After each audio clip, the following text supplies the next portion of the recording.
God of War, a game that has been in people's minds since Sony first revealed it at E3 2016, with a gameplay showing that stunned every single person watching.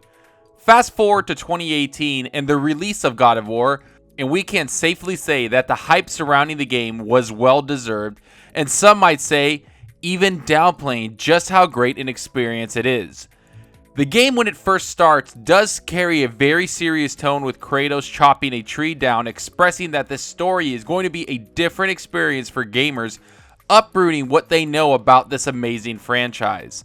I'm going to fully say that this is going to have some spoilers in it, people. I'm going to review the game and not hold back anything. So if you haven't played the game and you don't want to be spoiled, or you haven't been spoiled, please walk away now and save this video for later. For everyone else, let's move forward.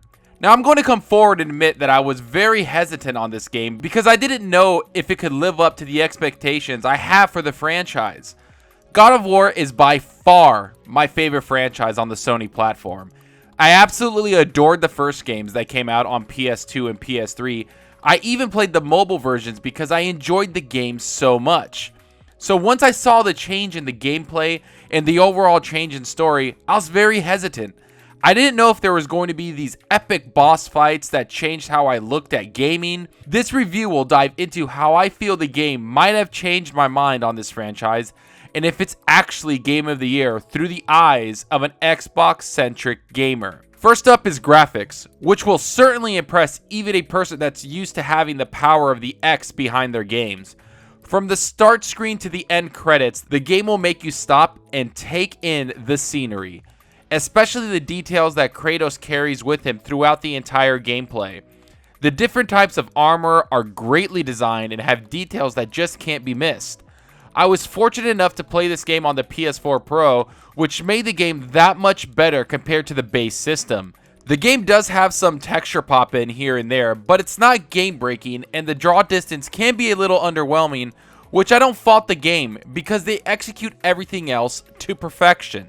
The combat is fluid and the game doesn't cheapen out during fast-paced fights. The visuals feel natural and almost overwhelming to the point you want to just pause the game and go into photo mode and capture every second. There's also so many different environmental areas that it's very impressive how much detail the developers put into each area. And having multiple enemy types with great detail does make the game very immersive. Putting it all together sets it apart from other games. The graphics are a standout.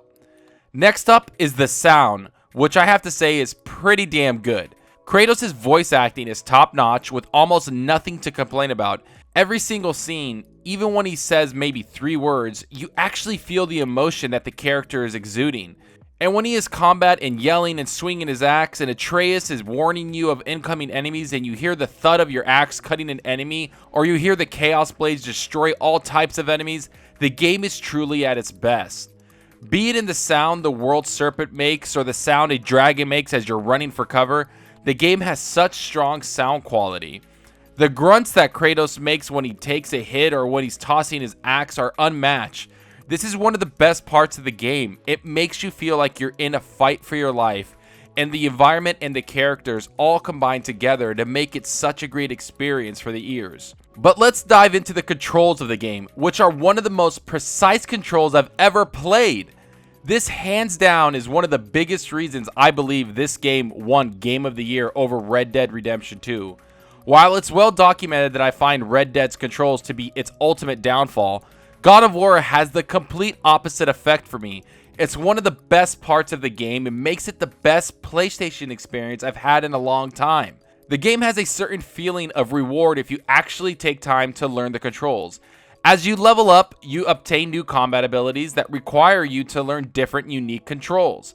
At first it seems overwhelming, but as you play the game and learn the controls, it's almost becomes second nature to you. The right dodge or the right block can turn into a combo attack that just devastates an enemy. But if you ignore the controls and don't adapt to the situation at hand, the game will punish you. So I have to say I absolutely love the controls of the game, and I hope a lot more developers adapt certain aspects from it. And I'm one of the people that absolutely does not like the PlayStation controller. And for the first time in any game I've played on the platform, I almost felt like I forgot I was playing on that controller because it felt so tight and rewarding. That says a lot for what the developers put into the controls of the game. But now let's talk about the side missions and story. Most of the side missions are very straightforward, but the controls and the feel of the game elevates them to being more rewarding. Not only do you level up from them, but you also unlock armor, runes, and all sorts of upgrades that will help you throughout your run through. They don't add a whole lot to the main story at all, but they do fill out the world and make it pretty awesome to experience.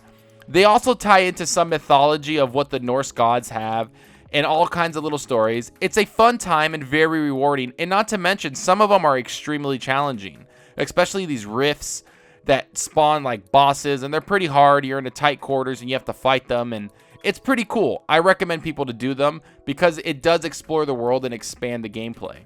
Now for the main story aspect. The single greatest achievement of this game to me is the one-cut camera that holds true throughout the entire game. The camera never loads out or goes to black and you're all of a sudden in a new environment. The game stays with Kratos the entire time, and you are on this journey with him every step of the way. Not to mention the story takes you to so many great areas that are just too epic to comprehend. You'll fight gods, giants, dark elves, dragons, crazy ice demons that look like they are White Walkers from Game of Thrones.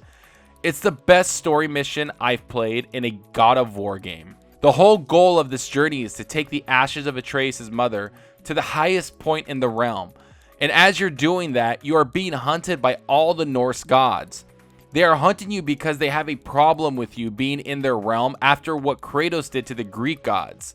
And not to mention, they seem to have another motivation that is kept secret all the way to the end of the game. The emotion and attention to lore is what sets this game apart from so many others. Not only do you get great controls and amazing gameplay, but you also get matching storytelling that makes you feel for the characters. This is by far Kratos at his best, and the most intimate we were able to go with the character. So bravo to Sony Santa Monica for executing that to perfection. It really sets the game apart from everything else that's come out this year. To wrap everything up about this amazing game, as an Xbox fan, I have to say this is the best experience I've had on a PlayStation in a very long time. I've always loved the franchises Xbox has provided with Halo and Gears of War, and it's one of the main reasons why I do buy the Xbox. I have to say that God of War is one of those franchises that sets PlayStation apart, similar to what Halo and Gears has done for Xbox. Does this game deserve to be Game of the Year over Assassin's Creed Odyssey and Red Dead Redemption 2? I believe it does, because the story and the gameplay mixed together with the epic scale the game imposes sets it apart from both of those. As an Xbox fan, I'm glad I finally was able to play this game, and it's an experience I hope everyone gets to play. I'm going to give the game a 9.6 out of 10, because it was so damn good that I almost couldn't find one flaw in the game. And it almost made me forget that I was playing with a PlayStation controller. Talk about an achievement. Well everyone, that's what I think about the game. I hope you enjoyed the video review, but I would love to know what you guys think. Go down into the comments section and let's have a discussion about the game. Have you played this game yet? If so, please tell me what you think of it. Do you agree with my assessment of it? Have you been invested in the franchise like I have since day one? If you haven't played it, do you look forward to jumping in and experiencing this great game? Go down below and let's have a discussion.